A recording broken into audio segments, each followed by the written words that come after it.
I'm Devorah Wallen, and I'd like to share my Tea for Two, my Torah thought, for 2 minutes, more or less. This installment is a bit longer in honor of my Jewish birthday and in commemoration of the anniversary of my stroke of good fortune. This week's Torah portion, Bahaloscha, is roughly translated as, when you light up.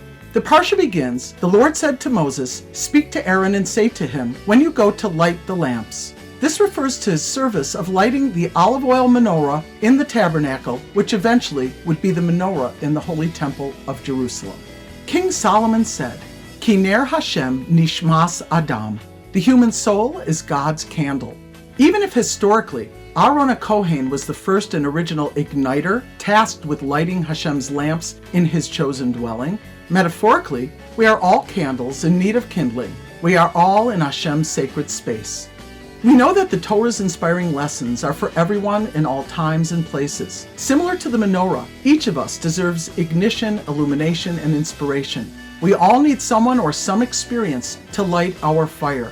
Regarding the menorah, described in our parsha, there are two important additional points of interest. One, the oil that was used was of the purest form of virgin pressing. And two, the menorah was made of one piece of gold that was hammered, miksheh. In the Holy Tongue, the word miksheh also means hard or difficult. The requirement of the Kohen was to kindle the candles until the flames were olah me'oleha, continuing to rise up on their own. This is a hard task. Often, the candle has been dormant, or in the analog, the individual lacking inspiration may take a while for the wick to be rekindled. Habituated by unhelpful practice, we can become desensitized, insensitive, or uninspired.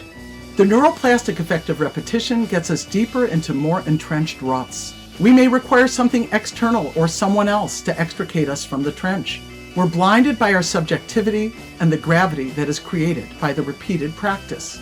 As the famous Talmudic statement goes, Ein chavush matiras atzmo mi beis ha'asurim. The prisoner cannot extricate himself from his own prison cell.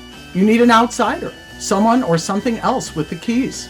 Often a person needs to fall very low to find the impetus to help him up. In professional circles, we call this bottoming out. It is a bittersweet phenomenon where one falls to the lowest imaginable state before turning around, so to speak, intentionally pivoting and shifting to forward gear. However, if the inspired return is strong and consistent, the highs are equally opposite to and often greater than the original fall, meaning the lower the fall, the higher the upturn. Most essential, however, is the commitment to repetition, partialization, and consistency. As Maimonides, the original neuroscientist, explains in Hilchos Deos, Laws of Attitudes, how can one train oneself to attain a permanent trait in his personality? He should repeatedly perform the acts which conform to the standards of the middle road temperaments. He should do this consistently until these acts are easy for him and do not present any difficulty. Then these temperaments will become a fixed part of his personality.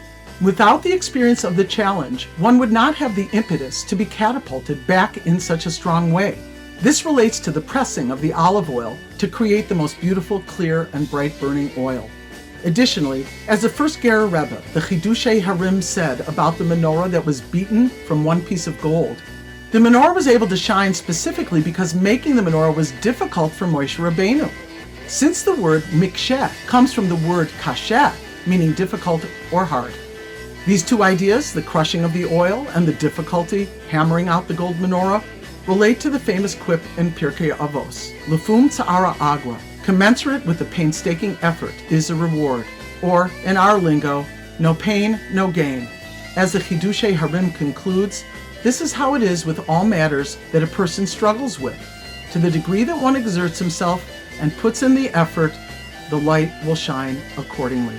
These lessons are particularly meaningful to me. Tonight, the 15th of Sivan of Parshas Bahaloscha, is my birthday. It also represents my rebirthday. 4 years ago, exactly a week ago on Shavuos morning, I had what I proudly call my stroke of good fortune.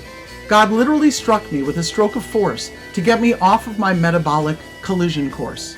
I was blessed to have family and close friends at hand through the rescue. My husband, dear friends Rob and Shira Goldberg. By the way, Rob is the impetus and inspiration for this Tea for Two project.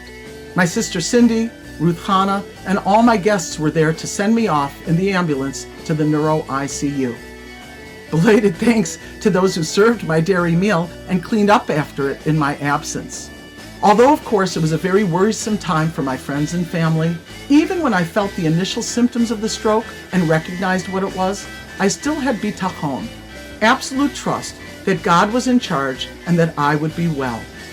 While in the ICU, I practiced my relaxation and meditation techniques and made a commitment to Hashem that I would guard the priceless vessel that He gave me. In less than a 48-hour hospital stay, my mental, spiritual, and physical life made a drastic, life-changing pivot on a dime. Who knew the episode would lead to such a personal metanoia? Since that Shavuos, I've been zealously committed to my wellness, incrementally tweaking my program as I learn and grow, read and research, listen to my doctor, and more. I'm working so my own menorah can burn brighter and stronger. I feel incredibly blessed to have been directly and lovingly pressed and hammered by Hashem. I feel lighter and more vibrant than when I was 25. I thank God daily for the loving stroke of good fortune that He gave me. From it, I have truly appreciated the prominent Kabbalistic concept, Yerida Zu L'Tzorech Aliyah. This descent is for an ultimate greater ascent. May we all be able to grow from such challenges, finding and lighting our own inner flame of growth, health, and motivation.